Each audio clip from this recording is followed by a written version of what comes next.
Hello, this is Haiku back for more Lost Caverns of Ixalan set review for Arena Pauper. Um, this is Colorless and Lands. So Buried Treasure is a cool card to start with. The biggest issue with Buried Treasure is that it can hit itself. So you really don't want to hit another buried treasure when you're discovering with the buried treasure. Um, but otherwise, it's an interesting card. You obviously never want to draw it. You always want to have it in the graveyard instead, or be able to toss into the graveyard. But there's plenty of cards that allow that. Um, and then 5 mana to discover 5 is pretty cool because basically just 5 mana, draw a card and cast it if you want it this turn. So interesting card. I just unfortunately, because the mana cost is under its discover cost, it means that this is probably not going to be a thing. I can't think of any way that you could reliably avoid hitting other buried treasures in your deck if you're playing with them. So unfortunately not there, but very cool design. Cartographer's Companion, just kind of a limited value card. Not really anything to write at home about in Constructed. Compass Gnome, same difference. Searching for a cave card would have been cool if we got some interesting caves, but no. Disruptor Wonderglyph. Now this is kind of cool for Explorer and Standard Pauper because it's a repeatable exile effect, but the fact that you have to wait a full turn and attack with this thing before you can get any exiling done means that this is just not good enough as an exile effect, unfortunately. Hunter's Blowgun. Getting Death Touch on your turn is kind of cool with Zealot and those kind of decks that care about Death Touch, but Equip 2 just holds this back. Just too much equip cost. Runaway Bolter, another cool card, new design space. Basically cycling 2 on an artifact is pretty cool. And then this is just a removal spell that you can then sacrifice or do something with. The only thing is 6 mana for a removal spell is just way too much for Constructed. So I don't think it's made up by the cycling enough. If it was cycle 1, it'd be interesting, but cycle 2 is just a little bit too costly to always be cycling. Captivating Cave, a really cool cave.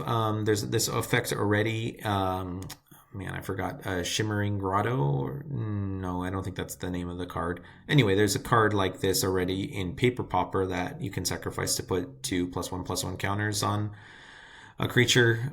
So it's a good late game engine for Tron decks to use their mana. Unfortunately, we don't have Tron on Arena, so this is not a thing for Arena.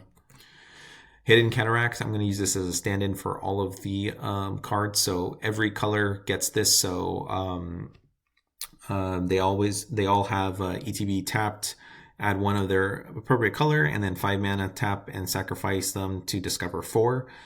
It's unfortunate that they made them all the same. It would have been interesting if WotC, opened up design a little bit and made the discover differently, or potentially had different effects or different costs associated with it. But with all of them the same, it's kind of boring. I was a little excited about these cards initially because, again, you can use Discover as a pseudo tutor, and Discover doesn't hit this card. So it's very different from the other Discover cards where I was always worried that they hit each other or they hit themselves. There are other copies in the deck. But this one, obviously, since it's a land, will not get hit by Discover. So you can really kind of deck build in a certain way to, specifically hit a 4 cost or less card. So I'm going to try to build a deck based around this. It's going to be in green most likely, because green has some channel cards that you can ramp with to get this out a little bit faster. But I don't think it's a real deck. I think it's just more of a fun kind of thing. Then you really have to have a pretty broken 4 mana value or less card that you're trying to tutor up and play. The only one that I could really think of was the Last Breath effect, Late to Dinner. to reanimate a card. So you can kind of always get your reanimator spell found by your lands. But at that point, you're paying 4 mana or 5 mana plus tapping this card. So you're paying 6 mana basically to reanimate a card.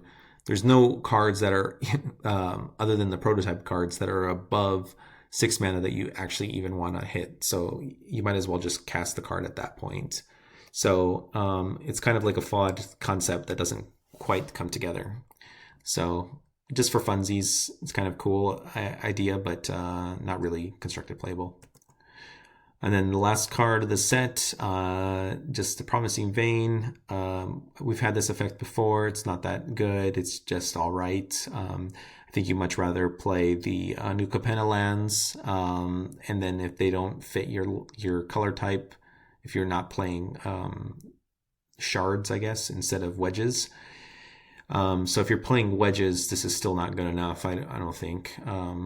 Because the colorless issue. If it had like a one-time made a color mana, that would have been fine, but without making any color mana ever, just not good enough, unfortunately. Yep, and then we're back to Buried Treasure. All right, so that was the artifacts and lands. Really nothing to write home about here. And then stay tuned for my overall kind of ranking list of cards that are going to impact Arena Pauper formats. See ya.